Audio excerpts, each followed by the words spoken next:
Hello, everyone, and welcome to another tournament review here at PMTT. This time I am interviewing Nick. Nick, how you going today? Good, mate. How are you? Yeah, really good, really good. So Nick attended the most recent event that I ran, the first round of the Gauntlet 2024 series, and he got Best Sports, which is a fantastic achievement. And I always love interviewing people who get Best Sports because they are really nice people, as voted on by the player base. But the big question that I wanted to ask Nick was kind of how he helps other people and make sure that everyone involved in the game has a great time. But before that, Nick, this is the first time you've been interviewed on this channel. So give us a quick crash course about kind of how you got started in the hobby and kind of some of your backgrounds for the hobby, wherever you come from, any notable achievements, and where you kind of want to go. Yeah, mate. Thank you, and thanks for having me on. I was actually asking my friend literally this morning because COVID really ruined my timeline, say, for when I started. But I think like many middle-aged white guys, to be honest, COVID was a bit of a kickstarter for getting back into the hobby. Many of us Yep. like had maybe done it as kids and didn't have funds back then as you do as you're a kid, and then suddenly you have a little bit of disposable income. You go, "Ooh, what can I ruin this on?" And it's kind of a jet ski or this. So I chose this because I can't. I'm pretty uncommon on water. So, um, yeah. So I kind of joined. I think it was around 2020, early 2020, just during after the pandemic, and I actually started with 40k. um, my local gaming scene was quite and is quite heavily 40k in Queensland, and I've been a part of the Normal Blokes 40k club for since then. Shout out to them, love the boys, and yeah, it was a really fun game. But shortly after that, the meta was just so intense and so quick. And Mm. one of my favorite things about this hobby is how multifaceted it is, and I like to put a lot of effort and energy into converting and painting and things like this, and I just couldn't keep up with the meta from an enjoyment perspective. So I switched to Sigma, and I haven't looked back since. I just think the game system is fantastic. The community's as good as 40k. Um, yeah, it's just an awesome system. So yeah, that was kind of where I kicked off, and yeah, been tournamenting and playing ever since, and painting. And I was actually just over at. I'm fortunate enough to be over at Worlds with the Australian team. um, I was one of the coaches for the boys, and we had an incredible run, and we worked super hard in the year, and yeah, we ended up slotting into fourth overall, which is our one of our best results or our best result ever. So I'm just so stoked for those guys, and they just play their heart out. So yeah, it's nice to be back in Australian soil, and yeah, at some local tournaments, which I love.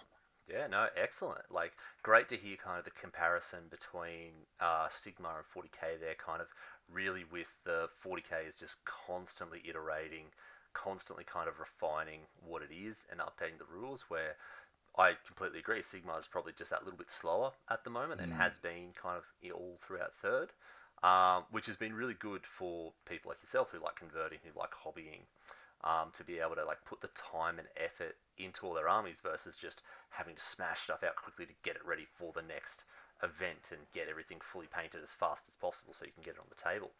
mm, Um, you attended the first round of the Gauntlet Series 2024. hmm We had 22 players on the day. Unfortunately, two players didn't get their armies fully painted, so they got to play just a couple of games by themselves off into the side because unfortunately it is fully painted.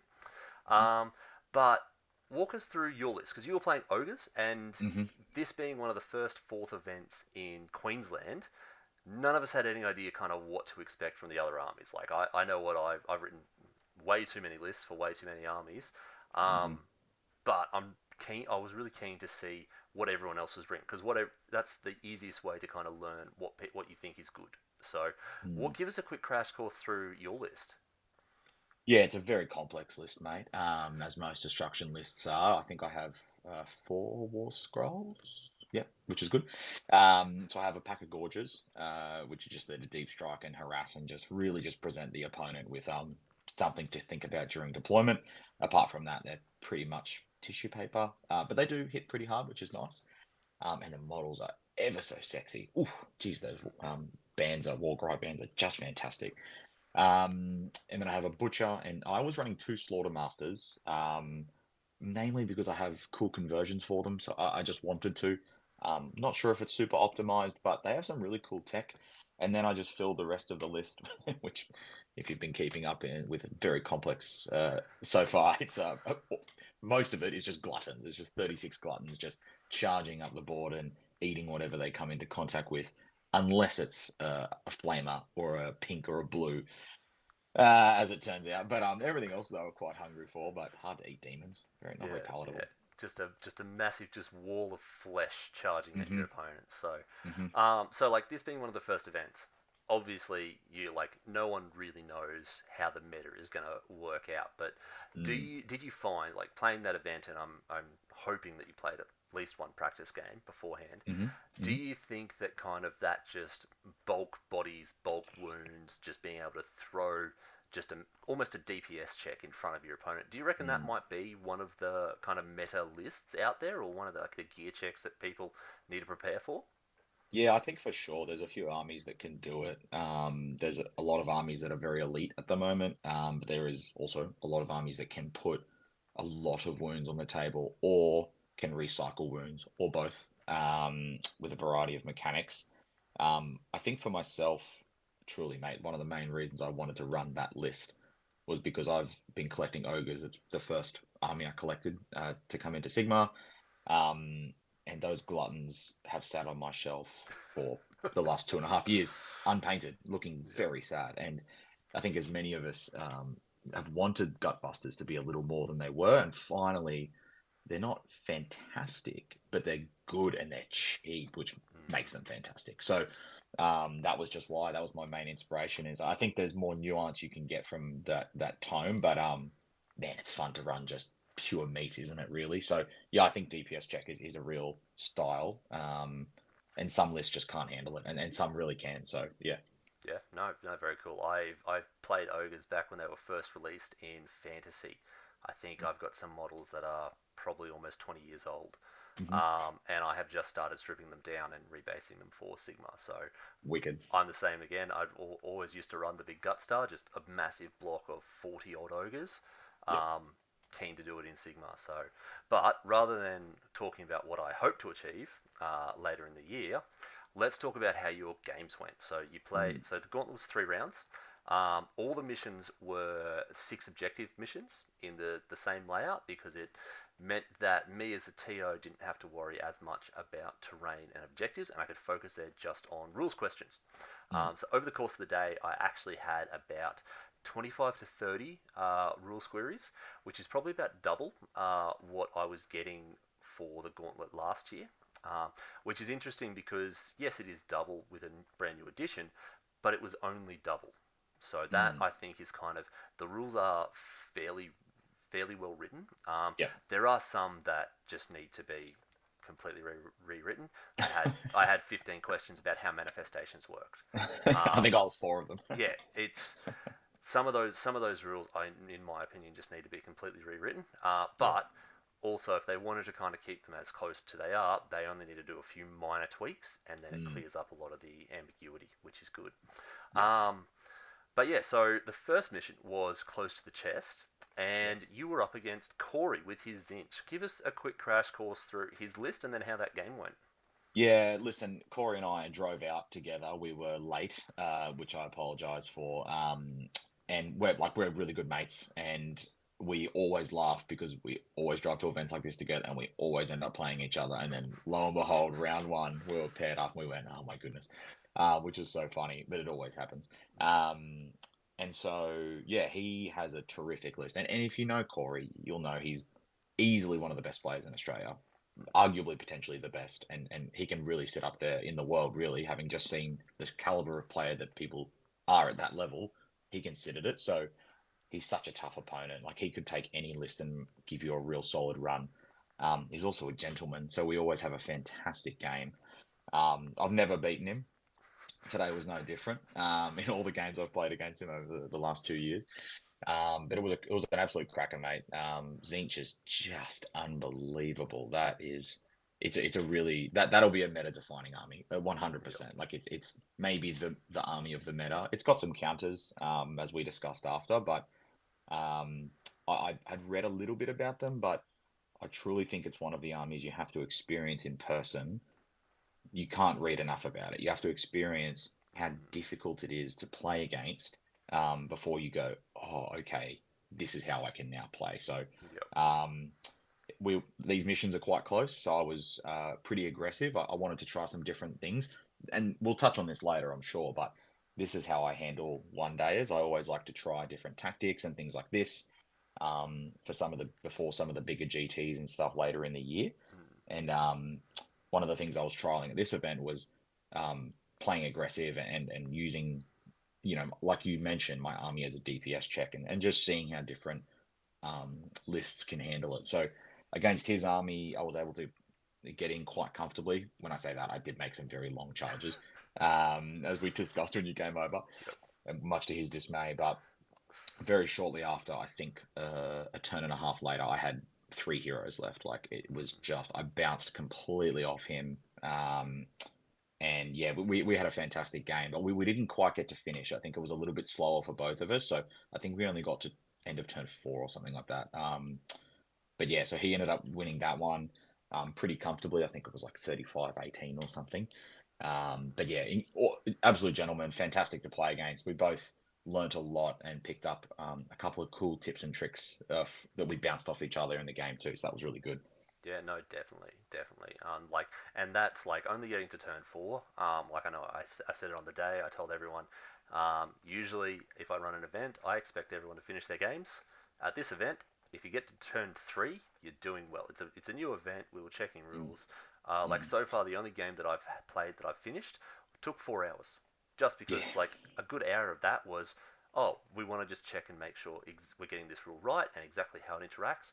And unfortunately, the apps and the rulebooks aren't perfectly laid out. There is some optimization mm. there that they could do.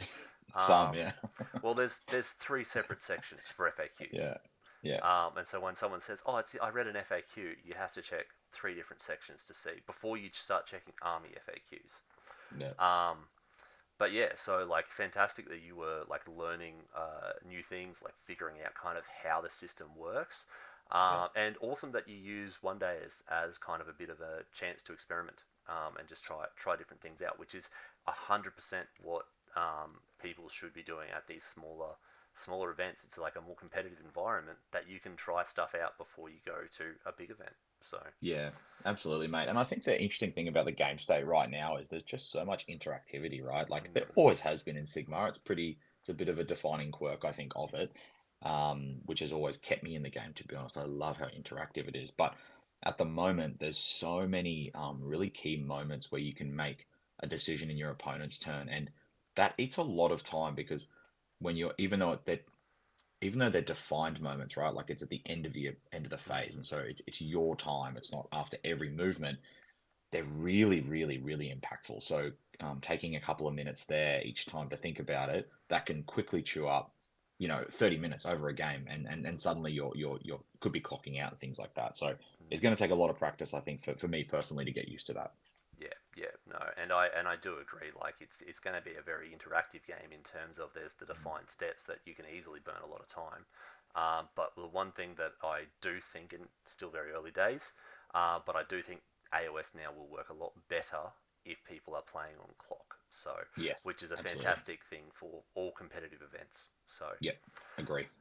so you lost your first round Yep. after traveling 2 hours to an event. Yeah. But you bounced back straight away into round two, Hmm. and you played the better part of Valor was the mission, Yep. and you played against Clint and his Gits. How did that game work out? Yeah, listen, if you've ever met Clint, you'll know he's just one of the biggest sweethearts you can on the scene. He's just such a lovely unit. Hey, I've been fortunate enough to meet him at Runax a couple of years earlier, maybe 2, 3 years. I'm not 100% sure, but that's the only time we'd ever really crossed paths. But even just from that brief connection, I was like, oh, and at CanCon, sorry, I Mm, forgot. yep. And but we never played, so we were both quite excited, and we were even more excited when we realized we were both playing Destruction, which is always a good time. Destruction derbies are the best games in the world. You cannot prove me otherwise.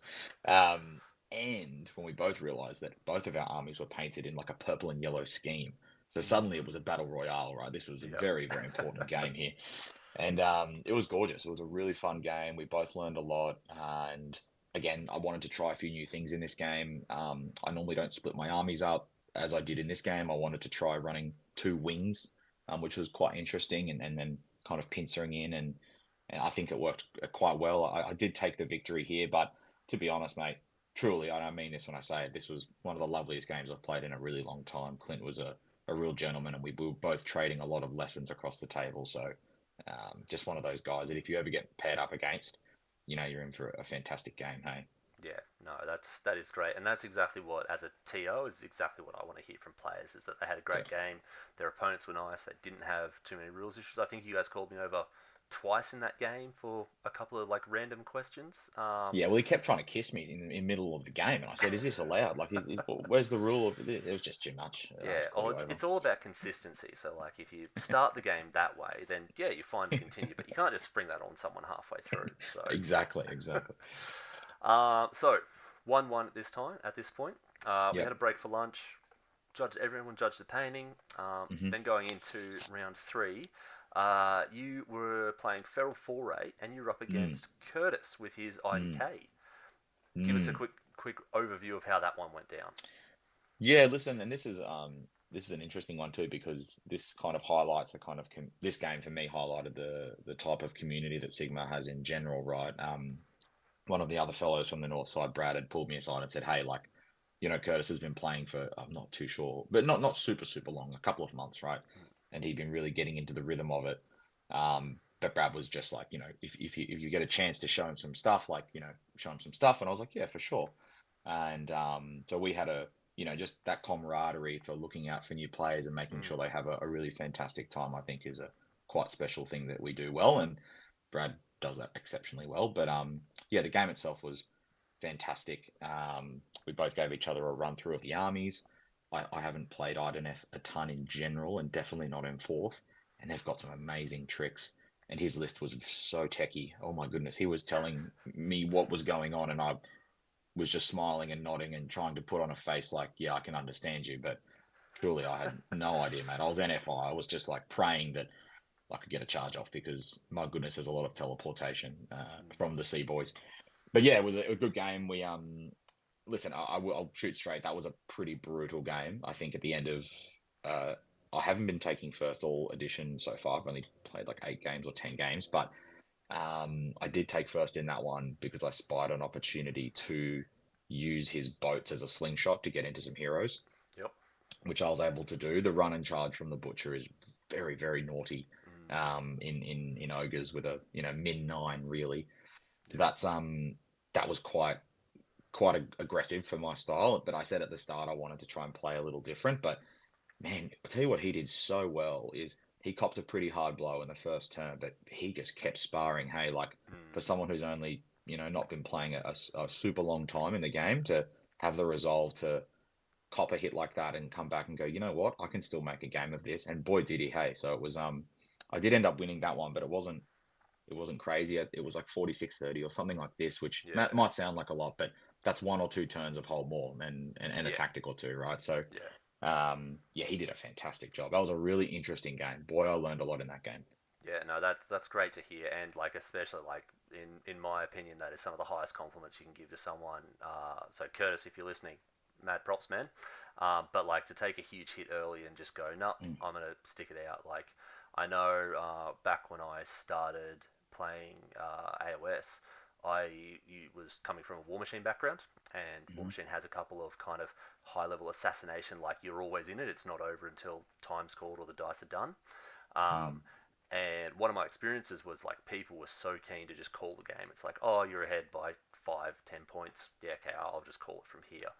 yep. But there's definitely been a shift. Not, I wouldn't say of late, but kind of a shift over AOS 3 and then especially into 4, where people are keen to just keep brawling, keep fighting for those extra points, which is fantastic to see because it gives your opponent a much better game if you're in it Hmm. trying to play hard the whole time. Even if Yep. they know they're going to lose or like it's a pretty foregone conclusion, just staying in the game, trying to get those extra couple of points, and especially with the prevalence of team events now. Hmm. There's been a couple of instances that I've heard of recently at Runax and Bloodright where someone copying a massive hit early and then pulling it back to, using the differential terms here, pulling it back to an 18-2 or a 19-1 loss has actually won the round Yeah, for for the sure. team. So Yeah. it's fantastic to hear, fantastic Yeah. to see, and hopefully we'll see him at more events, which is good. Um, Yes. so that was your kind of experience at the tournament. Hmm. So you got 2 wins, 1 loss. You came ninth overall, which is always a solid. Like you're in the almost the top in the top third. Mm. Yeah, in the almost in the top third. Let's go. Math, Just say that sounds better yeah, for me. Yeah. quick maths is hard. Um, but like as the first tournament experience for fourth, how did you find the game played in fourth edition over kind of playing in a 1 day or 3 rounds 1 day, kind of going to and fro? How do you kind of feel it went? Yeah, I think for me, if I comment on the game of fourth, we kind of touched on it a little bit before, but the game is a lot smoother now, I think, in many facets. I completely agree that I actually think clocks are nearly mandatory now, and only if anything, just to help yourself be accountable to yourself. And I know that's what they're always for, but um, I think people will be surprised at how long they're actually taking for key decisions, and myself included. Like I'm not exempt in any way from that. So I think that's a real interesting one to see how tournaments use it, and so that's one facet. But overall, mate, I think it was fantastic. I had a ripper time at the event, and I think fourth just plays. I was I'll also shoot straight. I was a little worried about fourth at the start. Um, I was playing Iron Jaws in the last 6 months. I've been traveling for the last year, and I bought an Iron Jaws army overseas and was just painting it up on the road, which has been pretty fun Yeah. and challenging. I've painted in some very weird positions in the world. I think the weirdest was like in a small mountain hut in Uzbekistan. I had my like headlamp, had like a hiking headlamp, which is just here actually. This puppy. This was my headlamp for the road, and we're up in the mountains and we had no electricity, and I was like, I want to paint, so that was quite funny. But yeah, that was with Iron Jaws. There was a lot of tricks that you could pull with coherency and things like this, and counter Mm, charges and pile-ins, and weapon ranges, right? So yep. when those were announced to be removed, I was incredibly dubious, but Mm, I was wrong. Like that, it's fantastic. It's super smooth. Um, the 3-inch weapon range really just makes it so much more straightforward. So yep. I think fourth is fantastic. Yeah. Yeah. No. Excellent. Excellent.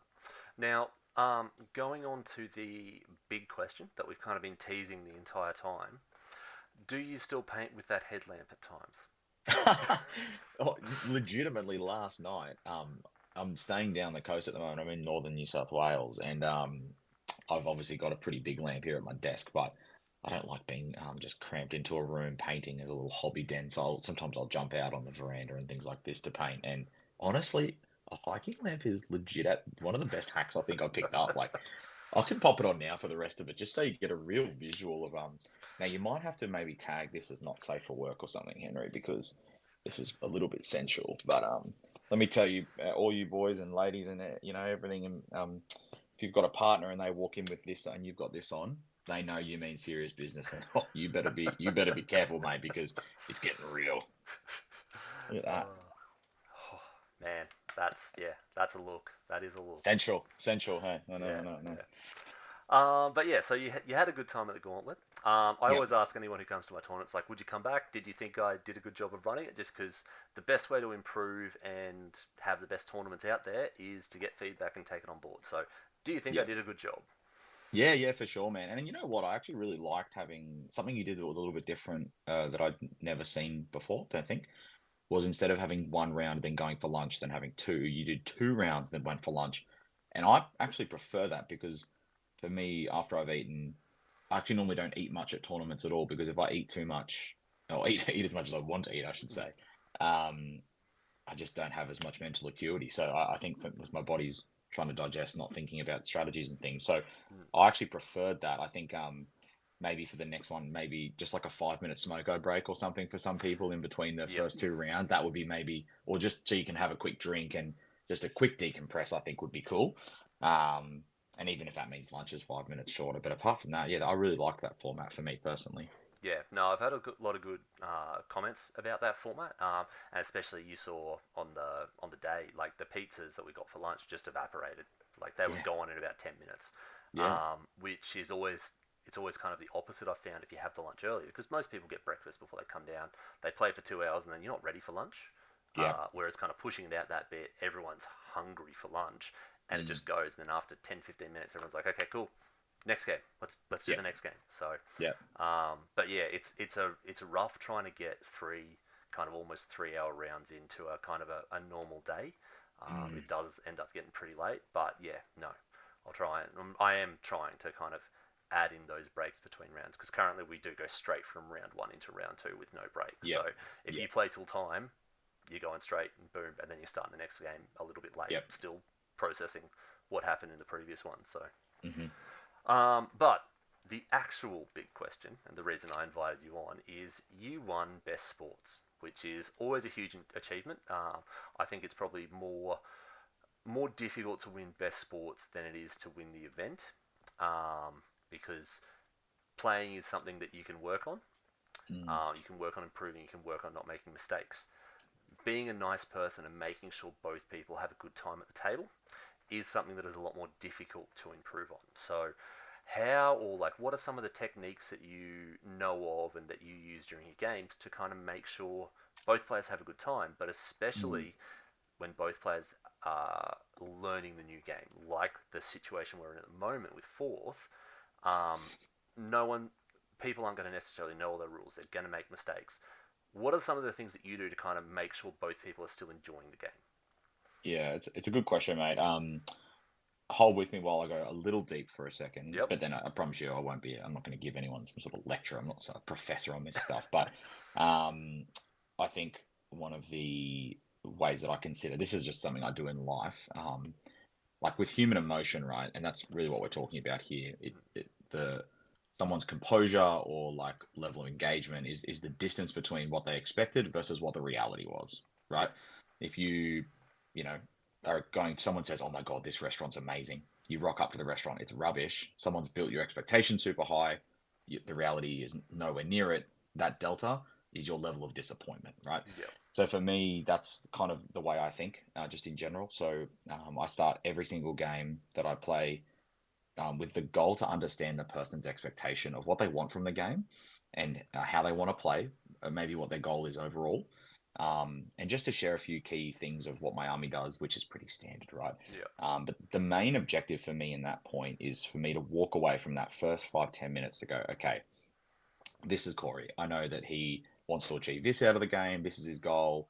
Um, this is kind of what he's expecting. So I can try and mirror that and play to that standard. And I think it's such an important facet from if you're just starting the game right through to the top tables. This is the kind of thing we went through with the Australian team over the last 9 months. We've been talking a lot about this kind of thing, and what we saw at Worlds is there was a couple of matchups where um, this kind of thing, when we didn't do it, it actually came back negatively on some of the player experiences. And when we really focused on this, it actually made a huge difference. So this isn't just something that you can do at one day. This is something that top table players do to Yep. try and make sure they're on the same page, right?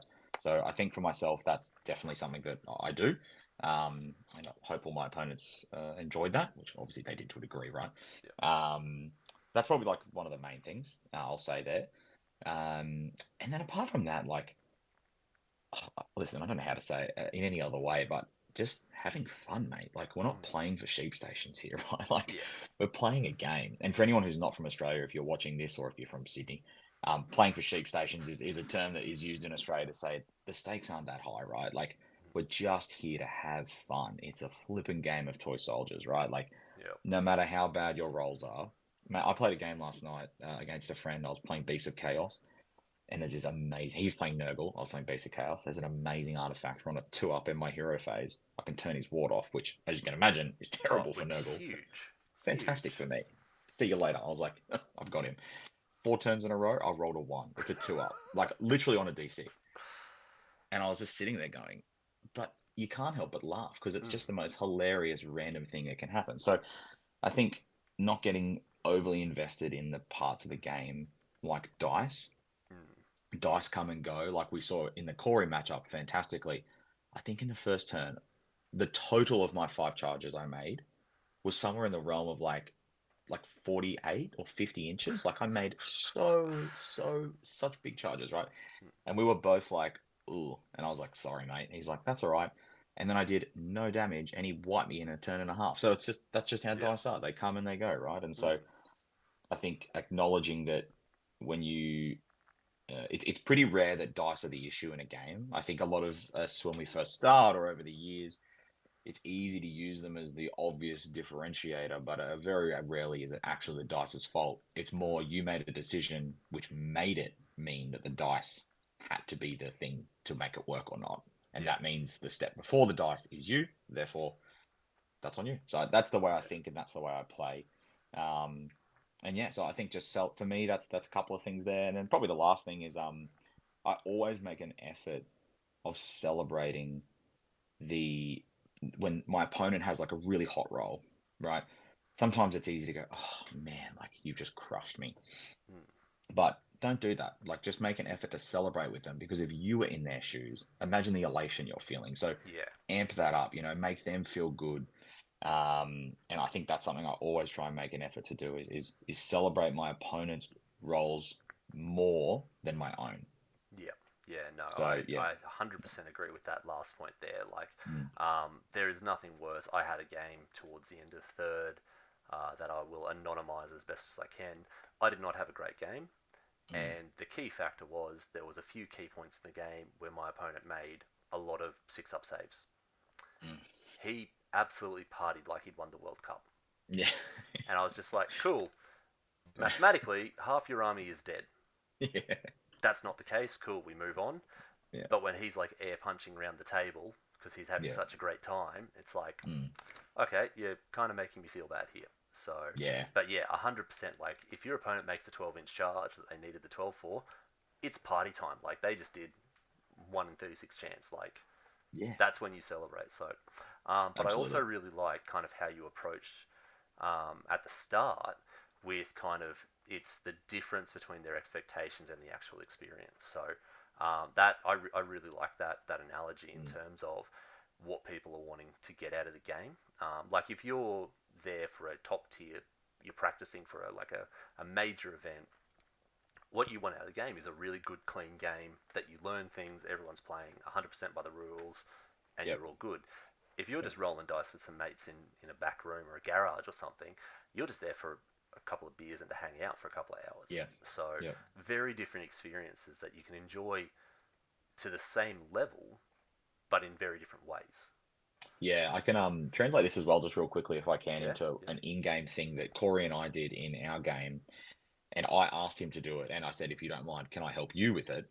And he was like, yeah, of course. One of the major differences that is probably one of the only things I'm not enjoying about fourth, but I'm open to, obviously things take time to learn, right? yep, Is the changes to coherency. It's a humongous change that I haven't heard a lot of people talking about, and it really, really, really makes things actually a lot more difficult than they used to be in certain interactions. So, one thing I'd noticed is that the half-inch coherency, it's really easy for me to default to the old 1-inch coherency yep, and string things out or think, oh yeah, I can get three guys to stay in coherency here and wrap around this corner, but you no longer can in many cases. So what I'd said to Corey is I said, hey, this is something that I've struggled with in my prior games. If you don't mind, can you help me keep an eye out? And if I accidentally leave something not in coherency, catch me in the moment, right? Like, and go, hey yep, man, I'm not sure that's coherent. And what that does, it does two things. It gives him permission to feel comfortable saying something, which is important as an opponent. mm, And it also means that it strips out any potential conflict. And that's, I think, the key thing here. Again, expectation versus reality, where if I'm expecting him to say something and he does it, the connection between those two is so is sorry, if there's no delta, that's a good time, right? So mm, um we use that multiple times. Like there was a few chances where I was keen to pile in around a wall and we looked at it and we were like, listen, I think because of coherency I can't do it. And I was like, yep, excellent, we spoke about it. So yeah, that's like an in-game example of the kind of chat that I would have at the very start. And yeah. yeah. No, definitely. And I think those start of game chats are really important for a myriad of reasons, like giving your opponent a quick crash course through your army, but also setting those expectations. Like one thing that I say to all my opponents is if my dice isn't 100% flat on the neoprene, I re-roll it. Yeah. Yeah. If it's in terrain, I re-roll it. Yeah. And that's just a that's a rule that I've just developed from my years of playing. Um, Yeah. but it's a case of this is the expectation that I'm holding myself to, Hmm. and they always like, oh, I only do it if it's cocked. It's like I'm fine as long as you're consistent. I don't care. Like you hold yourself accountable. So Yeah. if you think that that dice is cocked or wasn't rolled flat, you re-roll it. And Yeah. it's I find it's that element of trust and saying it's like, hey, no, I'm trusting you to play good and clean and not Hmm. abuse anything. I'm holding myself to this rule. You're going to hold yourself to your own rule. That understanding of kind of we're both here to play. We're both here to have fun. This is the standard that we want to play to. Mm.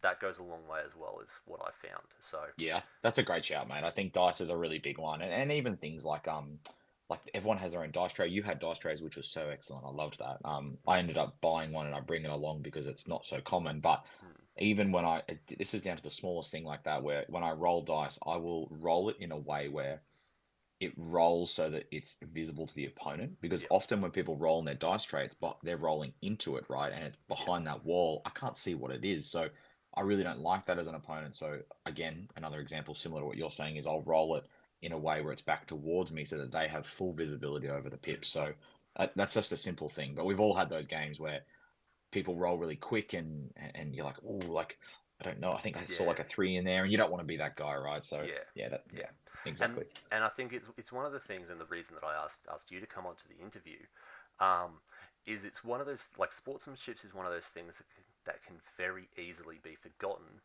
if things are getting tense, or if, for this example, we're all learning a new edition, we're getting used to Mm. new rules. So, like, it's one thing I said on the day is, guys, people are going to make mistakes. It's a new edition. Some people, this was their first game of fourth. Mm. Hmm. Um, Odds are they've just made a genuine mistake. They're not trying to Yep. cheat you out of getting slightly more points to get into the finals of the Gauntlet. Odds are Yep. they've just messed up, which is Yep. very easy to do, especially brand new edition. Like I said, like I played a game that took 4 hours because we were checking rules at every step to make sure we were Hmm. playing it right and learning it right. Um, but it's just having that kind of that back and forth and being open with your opponent, and that's one thing that I do like in this edition is because there's less interactivity during the turns. It all occurs at the end of the turn.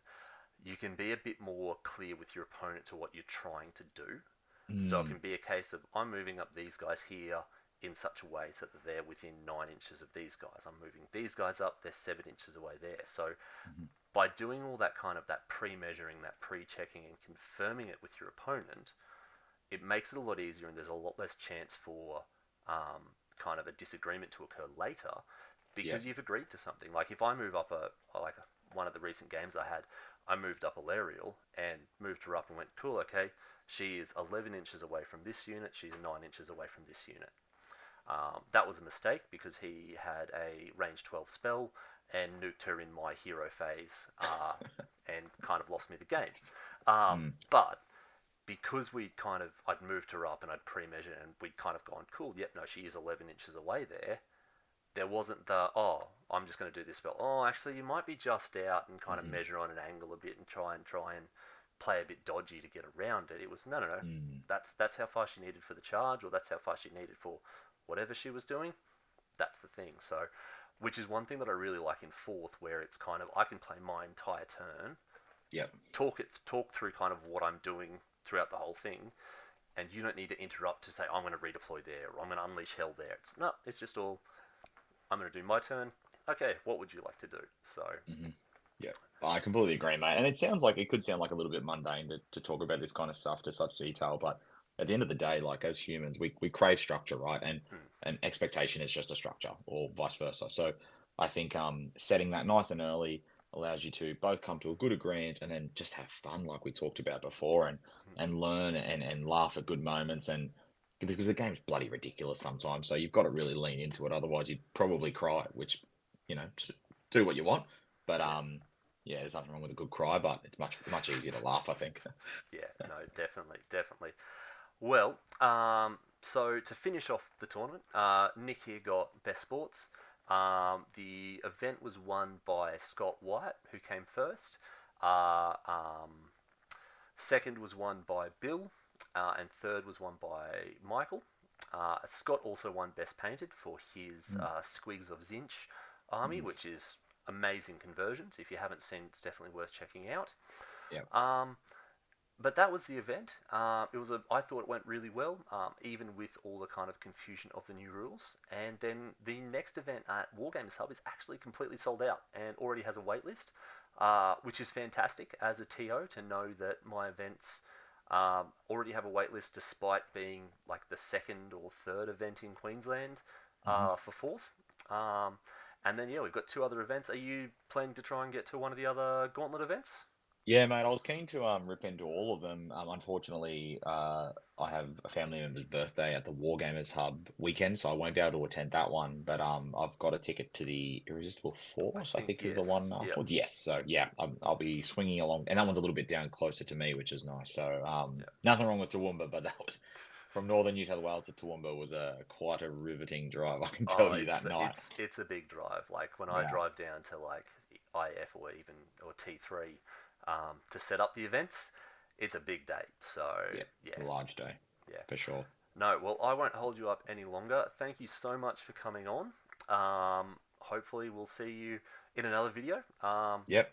and we can kind of delve deeper into how you kind of approach the game as a you've travelled overseas for to play games, which is a fantastic achievement. But yeah, hopefully we can kind of delve a bit deeper into kind of how you approach the game, how you play the game, and kind of what you define as success in the game. So For sure, man. Love to. Thanks very much for having me, brother. excellent. Thank you very much, and we'll see you all next time. Bye.